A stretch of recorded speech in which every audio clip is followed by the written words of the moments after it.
ರಡ್ಡೇರಹಟ್ಟಿ ಸಮೀಪದ ಪುನರ್ವಸತಿ ಕೇಂದ್ರದಲ್ಲಿ 552 ಲಕ್ಷ ರು ವೆಚ್ಚದಲ್ಲಿ ಕುಡಿಯುವ ನೀರು ಕಾಮಗಾರಿಗೆ ಶಾಸಕ ಲಕ್ಷ್ಮಣ ಸವದಿ ಭೂಮಿ ಪೂಜೆ ನೆರವೇರಿಸಿದರು. ಕೃಷ್ಣಾ ನದಿಯ ಹಿಪ್ಪರಗಿ ಬ್ಯಾರೇಜಿನ ನೀರಿನ ಗರಿಷ್ಠ ಮಟ್ಟದಿಂದ ಬಾಧಿತವಾಗುವ ತಾಲೂಕಿನ ನಾಗನೂರು ಪಿಕೆ, ಅವರಖೋಡ್ ಮತ್ತು ದೊಡವಾಡ ಗ್ರಾಮಗಳ ರಡ್ಡೇರಹಟ್ಟಿ ಪುನರ್ವಸತಿ ಕೇಂದ್ರದ ಸಂಖ್ಯೆ 3ರಲ್ಲಿ ಕುಡಿಯುವ ನೀರು ಸೌಲಭ್ಯ ಕಲ್ಪಿಸುವ ಕಾಮಗಾರಿಗಳಿಗೆ ಮಾಜಿ ಉಪಮುಖ್ಯಮಂತ್ರಿ ಶಾಸಕ ಲಕ್ಷ್ಮಣ ಸವದಿ ಗುದ್ದಲಿ ಪೂಜೆ ನೆರವೇರಿಸಿದರು. ಈ ಪುನರ್ವಸತಿ ಕೇಂದ್ರದಲ್ಲಿ ನಾಗನೂರು ಪಿಕೆ ಗ್ರಾಮದ 525 ಕುಟುಂಬಗಳು, ಅವರಖೋಡ್ ಗ್ರಾಮದ 578 ಕುಟುಂಬಗಳು ಮತ್ತು ದೊಡವಾಡ ಗ್ರಾಮದ 140 ಕುಟುಂಬಗಳು ಸೇರಿದಂತೆ ಒಟ್ಟು 1243 ಕುಟುಂಬಗಳಿಗೆ ಪುನರ್ವಸತಿ ಕಲ್ಪಿಸಲು ರಡ್ಡೇರಹಟ್ಟಿಯ ಹತ್ತಿರ 198 ಎಕರೆ 38 ಗುಂಟೆ ಕ್ಷೇತ್ರದಲ್ಲಿ ಪುನರ್ವಸತಿ ಕಲ್ಪಿಸಲಾಗುತ್ತಿದೆ ಎಂದು ಶಾಸಕ ಲಕ್ಷ್ಮಣ ಸವದಿ ತಿಳಿಸಿದರು. ಈ ಪುನರ್ವಸತಿ ಕೇಂದ್ರದಲ್ಲಿ ಈಗಾಗಲೇ ರಸ್ತೆ, ಒಳಚರಂಡಿ, ಪ್ಲಾಟ್ ಡಿಮಾರ್ಕೇಶನ್, ಸಾರ್ವಜನಿಕ ಕಟ್ಟಡಗಳನ್ನು ನಿರ್ಮಿಸಲಾಗಿದೆ ಮತ್ತು ವಿದ್ಯುತ್ ಸಂಪರ್ಕವನ್ನೂ ಸಹ ಅಭಿವೃದ್ಧಿಪಡಿಸಲಾಗಿದೆ. ಸದ್ಯ ಕುಡಿಯುವ ನೀರು ಸರಬರಾಜು ಕಾಮಗಾರಿ ಕೈಗೊಳ್ಳಲಾಗುತ್ತಿದೆ ಎಂದು ಶಾಸಕ ಲಕ್ಷ್ಮಣ ಸವದಿ ಮಾಹಿತಿ ನೀಡಿದರು.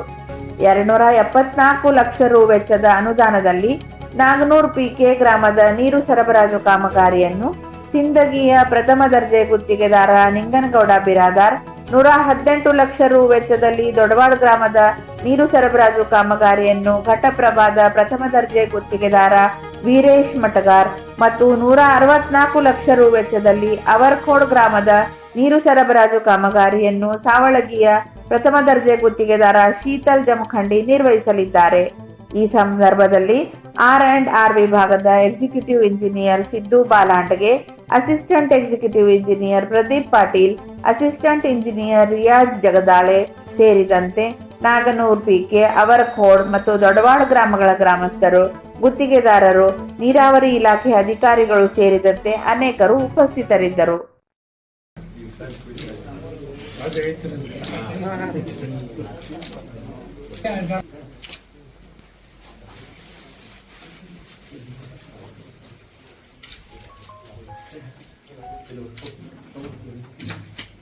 ಹಿನ್ನೀರಿನಿಂದ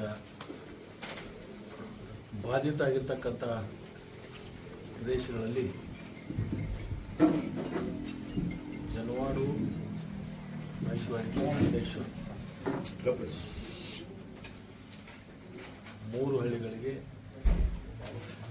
0 ಪಾಯಿಂಟದಲ್ಲಿ ಸ್ಥಳಾಂತರ ಮಾಡಲಿಕ್ಕೆ ಈಗಾಗಲೇ ರಸ್ತೆ, ಚರಂಡಿ ಮತ್ತು ಮೂಲಭೂತ ಸವಲತ್ತುಗಳು, ಪಂಚಾಯಿತಿ ಕಟ್ಟಡ ಇರ್ಬೋದು, ಶಾಲಾ ಕಟ್ಟಡ ಇರ್ಬೋದು, ಅಂಗನವಾಡಿ ಇರ್ಬೋದು, ಸರ್ಕಾರದ ಅನೇಕ ಕಟ್ಟಡಗಳನ್ನು ಅಲ್ಲಿ ಈಗಾಗಲೇ ನಿರ್ಮಾಣವನ್ನು ಮಾಡಿದೆ. ಅದರದ್ದೇ ಆಗಿರ್ತಕ್ಕಂಥ ವಿದ್ಯುತ್ ಸ್ಟೇಷನ್ ಕೂಡ ಅಲ್ಲಿ ಪೂರ್ಣ ಮಾಡಿ ಅಲ್ಲಿನೂ ಕೂಡ ಕುಡಿ ನೀರು, ರಸ್ತೆ, ಲೈಟು, ಚರಂಡಿ ಇವೆಲ್ಲವೂ ಕೂಡ ನಿರ್ಮಾಣ ಹಂತದಲ್ಲಿದೆ. ಮುಂದೆ ರಡ್ಡೇರಟ್ಟಿ, ನಾಗನೂರು ಪಿಕೆ ಮತ್ತು ಅವರಖೋಡ್ ಈ 3 ಹಳ್ಳಿಗಳನ್ನು ಈ ರಡ್ಡೇರಟ್ಟಿ ಸರ್ವೆ ನಂಬರ್ದಲ್ಲಿ ಬರ್ತಕ್ಕಂಥ ಪುನರ್ವಸತಿ ಪುನರ್ ನಿರ್ಮಾಣ ಕೇಂದ್ರಗಳನ್ನು ಈಗಾಗಲೇ ಇಲ್ಲಿ ಅನೇಕ ಕಟ್ಟಡಗಳು ಮಾಡಿದೆ, ರಸ್ತೆ ಮಾಡಿದೆ, ಚರಂಡಿ ಮಾಡಿದೆ, ವಿದ್ಯುತ್ತದ ವ್ಯವಸ್ಥೆ ಮಾಡಿಕೊಂಡಿದೆ. ಕುಡಿ ನೀರಿನ ಸವಲತ್ತು ಇರಲಿಲ್ಲ.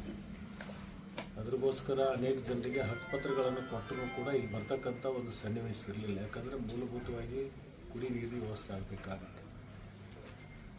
ಸುಮಾರು 5 ಕೋಟಿಯಲ್ಲಿ ಇಲ್ಲಿ ಯೋಜನೆಯನ್ನು ಮಂಜೂರು ಮಾಡಿಕೊಂಡು ಪ್ರತಿಯೊಂದು ಸೈಟ್ಗಳಿಗೆ ಕುಡಿ ನೀರಿನ ವ್ಯವಸ್ಥೆಯನ್ನು ಮಾಡಿಕೊಂಡು ಟೆಂಡರ್ ಪ್ರಕ್ರಿಯೆ ಮುಗಿಸ್ಕೊಂಡು ಇವತ್ತು ಭೂಮಿ ಪೂಜೆಯನ್ನು ಮಾಡಿದ್ದೀವಿ. ಸುಮಾರು 8 ತಿಂಗಳಲ್ಲಿ ಕುಡಿ ನೀರಿನ ಯೋಜನೆಯನ್ನು ಪೂರ್ಣ ಮಾಡಿ ಮುಂದಿನ ದಿನಮಾನದಲ್ಲಿ 3 ಗ್ರಾಮಗಳಿಗೆ ಹಕ್ಕುಪತ್ರಗಳನ್ನು ಕೊಡ್ತೀವಿ. ಈಗಾಗಲೇ ಅವರ ಮನೆಗಳನ್ನು ಏನು ಎಲಿವೇಷನ್ ಮಾಡಿ ಭಾಳ ಹಿಂದೆನೇ ಅವರಿಗೆ ಪರಿಹಾರವನ್ನು ಕೊಟ್ಟಿದ್ದೀವಿ. ಪರಿಹಾರ ಅದನ್ನು UKP ಮಾದರಿಯಲ್ಲಿನೂ ಕೊಟ್ಟಿರ್ತಕ್ಕಂಥದ್ದು. VKP ಮಾದರಿ ಅಂದರೆ ಆ ಮನೆ ವ್ಯಾಲ್ಯೂಯೇಷನ್ ಮಾಡಿ ಮನೆಗೆ ಪರಿಹಾರ ಮತ್ತು ಅಲ್ಲಿಂದ ಇಲ್ಲಿ ಟ್ರಾನ್ಸ್ಪೋರ್ಟೇಷನ್ ಮಾಡಲಿಕ್ಕೆ, ಅದರ ಜೊತೆಗೆ ಇಲ್ಲಿ ಬಂದು ಅವರು ಕಟ್ಟಡವನ್ನು ಕಟ್ಕೊಂಡ್ಮೇಲೆ ಅದರದ ವಾಸ್ತು ಶಾಂತಿ ದುಡ್ಡನ್ನು ಕೂಡ ಕೊಟ್ಟಿದ್ದೀವಿ. VKP ಎಂದೇ ಅದೇ ಮಾದರಿಯಲ್ಲಿ ಕೊಟ್ಟಿತ್ತು. ಈಗಾಗಲೇ ಹಣವನ್ನೆಲ್ಲ ನಾವು ಕೊಟ್ಟಿದ್ದೀವಿ. ಇದು ಪುನರ್ವಸತಿ ಪುನರ್ನಿರ್ಮಾಣ ನಿವೇಶನ ಕೂಡ ಈಗಾಗಲೇ ನಾವು ಸಜ್ಜು ಮಾಡಿದ್ದೀವಿ. ಈ ಕುಡಿ ನೀರಿನ ಯೋಜನೆ ಪೂರ್ಣ ಆದಮೇಲೆ ಲಾಟ್ರಿ ಮುಖಾಂತರ ಸೈಟ್ಗಳನ್ನು ವಿಲೇವಾರಿ ಮಾಡ್ತೀವಿ. ಒಂದು ಕಡೆ ನಾಗನೂರು PK, ಒಂದು ಕಡೆ ರೆಡ್ಡರಟ್ಟಿ, ಒಂದು ಕಡೆ ನಾಗನೂರು PK, ದೊಡ್ಡವಾಡ ಮತ್ತು ಅವರ್ಕೂಡು, ಈ 3 ಹಳ್ಳಿಗಳನ್ನು ಇಲ್ಲಿ ಸ್ಥಳಾಂತರ ಮಾಡ್ತಕ್ಕಂಥದ್ದು. ಆ ಹಕ್ಕುಪತ್ರ ಪಡ್ಕೊಂಡ ಮೇಲೆ ಯಾರು ಬೇಕಾದವರು ತಕ್ಷಣದಿಂದ ಇಲ್ಲಿ ಬಂದು ತಮ್ಮ ಮನೆಗಳನ್ನು ಕಟ್ಕೊಂಡು ಇಲ್ಲಿ ವಾಸವಾಗಿರ್ಬೋದು.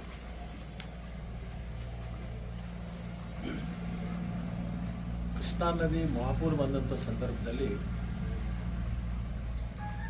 15 ದಿನಗಳ ಕಾಲ ಒಂದು ಕಷ್ಟದ ಸಂದರ್ಭ ಬರುತ್ತೆ. ಮಹಾಪುರ ಪ್ರತಿ ವರ್ಷ ಬರಲ್ಲ. ಸುಮಾರು ಅದು ನಿಸರ್ಗದ ಒಂದು ನಿಯಮಾನುಸಾರ 8 ವರ್ಷ 10 ವರ್ಷಕ್ಕೊಂದು ಸಲ ಬರ್ತಕ್ಕಂಥದ್ದು ನಮ್ಮ ಹಿರಿಯರು ಹೇಳ್ಕೊಂಡು ಬಂದಿರತಕ್ಕಂಥದ್ದು.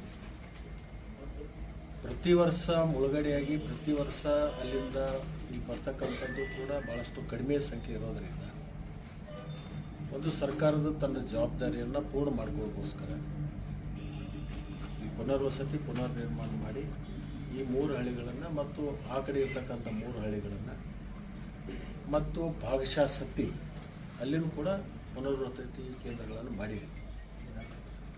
ಆಮೇಲೆ ಈ ಹಕ್ಕುಪತ್ರ ಕೊಡ್ತಕ್ಕಂಥ ಸಂದರ್ಭದಲ್ಲಿ ಭಾಳಷ್ಟು ವ್ಯತ್ಯಾಸಗಳು ಬರ್ತಕ್ಕಂಥದ್ದು ನೋಡಿದ್ದೀನಿ. ನನಗೆ ಅಲ್ಲಿ ಬರಬೇಕಾಗಿತ್ತು, ನನಗೆ ಇಲ್ಲಿ ಬರಬೇಕಾಗಿತ್ತು, ನಾನು ಪೂರ್ವ ದಿಕ್ಕಿಗೆ ಇರಬೇಕಾಗಿತ್ತು, ಪಶ್ಚಿಮ ದಿಕ್ಕಿಗೆ ಇರಬೇಕಾಗಿತ್ತು, ಇಂಥ ಮೇನ್ ರೋಡಿಗೆ ಬರಬೇಕಾಗಿತ್ತು. ಇಂಥ ಸಮಸ್ಯೆಗಳು ಭಾಳಷ್ಟು ಬರ್ತವೆ. ಅಲ್ಲಿ ನಾವು ಯಾವುದೋ ತಾರತಮ್ಯ ಮಾಡಲಾರ್ದೇನೆ ಒಂದೊಂದು ಗ್ರಾಮಗಳಿಗೆ ಏನು ನಾವು ನಿವೇಶನ ಗುರುತಿಸಿ ಅವರೆಲ್ಲರ ಹೆಸರುಗಳನ್ನು ಬರೋದು ಒಂದು ಕಡೆ ಬಾಕ್ಸ್ನಲ್ಲಿ ಅದನ್ನು ಹಾಕ್ತು. ಅವರೇ ತಮ್ಮ ಲಾಟ್ರಿ ತಾವೇ ಎತ್ಕೊಂಡು ಯಾರ್ಯಾರು ಲಾಟ್ರಿ ಎತ್ತಾರಲ್ಲ ಅವ್ರ ಪ್ರಕಾರ ಆ ಲಾಟ್ರಿ ಪ್ರಕಾರ ಅವ್ರಿಗೆ ಸೈಟ್ಗಳು ಬರ್ತಾವೆ. ಅದನ್ನು ಹಂಚಿಕೆ ಮಾಡಬೇಕು ಅಂತಕ್ಕಂಥದ್ದನ್ನು ಅಂತ. ಯಾಕಂದರೆ ಇದು ಭಾಳ ಸೂಕ್ಷ್ಮವಾಗಿರ್ತಕ್ಕಂಥದ್ದು ವಿಷಯ ಇರೋದ್ರಿಂದ ಅದು ನಾನು ಇಂಥವ್ರಿಗೆ ಇಲ್ಲಿ ಪ್ಲಾಟ್ ಕೊಡ್ರಿ ಅಂತ ನಾನು ಹೇಳಿದಾಗ ಒಂದಾಗುತ್ತೆ, ಅಧಿಕಾರಿಗಳು ಇಂಥವ್ರು ಕೊಡಬೇಕು, ಇಲ್ಲಿ ಪಾರದರ್ಶಕವಾಗಿ ಆಗಬೇಕು ಅಂಥೇಳಿ ಒಂದು ಆಲೋಚನೆಯನ್ನು ಮಾಡಿದ್ವಿ. ನಾಳೆ ಬುಧವಾರ ದಿವಸ ಇನ್ನು ಉಳಿದಿರ್ತಕ್ಕಂಥ ಅಭಿವೃದ್ಧಿಯ ವಿಚಾರವಾಗಿ ಬೆಂಗಳೂರಿನಲ್ಲಿ ಈ R&R ಏನು 15 ಇದೆ ಪುನರ್ವಸತಿ ಪುನರ್ನಿರ್ಮಾಣ ಕೇಂದ್ರದ ತುರ್ತು ಕಡಬಗಳನ್ನು ಇನ್ನೂ ಯಾವ್ಯಾವ ಮಾಡಬೇಕಾಗಿದೆ. ಅದರದ್ದೊಂದು ಸಭೆ ಬುಧವಾರ ದಿವಸ ನೀರಾವರಿ ಇಲಾಖೆಯ ವ್ಯವಸ್ಥಾಪಕ ನಿರ್ದೇಶಕರ ಕಚೇರಿಯಲ್ಲಿ ಸ್ಥಳೀಯ ಮತ್ತು ಉನ್ನತ ಅಧಿಕಾರಿಗಳ ಸಭೆಯನ್ನು ಕರೆದಿದ್ದೀವಿ. ಅದರಲ್ಲಿ 2 ವಿಷಯ. ಒಂದು, ಅಮಾಜೇಶ್ವರಿ ಕೊಟ್ಟಲಿಗೆ ಯೋಜನೆ ತುರ್ತುಗತಿಯಲ್ಲಿ ಕಾಮಗಾರಿಯನ್ನು ಇನ್ನೂ ಯೋಗಗತಿಯಲ್ಲಿ ಮಾಡಬೇಕಂತಕ್ಕಂಥದ್ದು,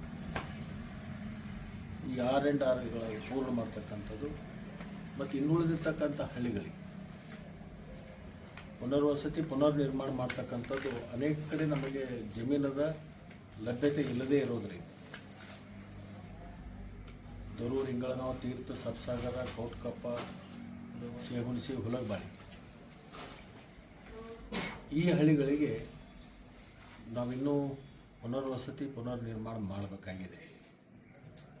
ಎಲ್ಲಿ ನಾವು ಜಮೀನು ತಗೊಳ್ಳಿಕ್ಕೆ ಹೋಗ್ತೀವಿ ಅಲ್ಲೆಲ್ಲೂ ಕೂಡ ನ್ಯಾಯಾಲಯದಿಂದ ತಡೆಯಾಜ್ಞೆಗಳು ಬರ್ತಕ್ಕಂಥದ್ದು ನಾವು ಕಾಣ್ತಾ ಇದ್ದೀವಿ.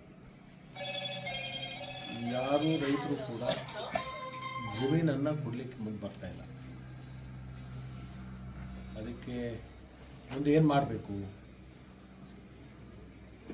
ನಾವೊಂದು ಆ ಸಭೆಯಲ್ಲಿ ತೀರ್ಮಾನ ಮಾಡಬೇಕಾಗಿದೆ. ಮತ್ತು ಜಮೀನು ಕಿಮ್ಮತ್ತು ಭಾಳಷ್ಟು ಹೆಚ್ಚಾಗಿರೋದು. ಜಮೀನು ಕಿಮ್ಮತ್ತು ಸುಮಾರು 40 ಲಕ್ಷ ರೂಪಾಯಿ, 50 ಲಕ್ಷ ರೂಪಾಯಿ, 60 ಲಕ್ಷ ರೂಪಾಯಿ, ಒಂದೊಂದು ಕಡೆ 70 ಲಕ್ಷ ರೂಪಾಯಿ ಜಮೀನು ಕಿಮ್ಮತ್ತನ್ನು ಈಗ ಹೊರಗಡೆ ಬಾಜಾರ್ ಭಾವ ಆಗಿರೋದು.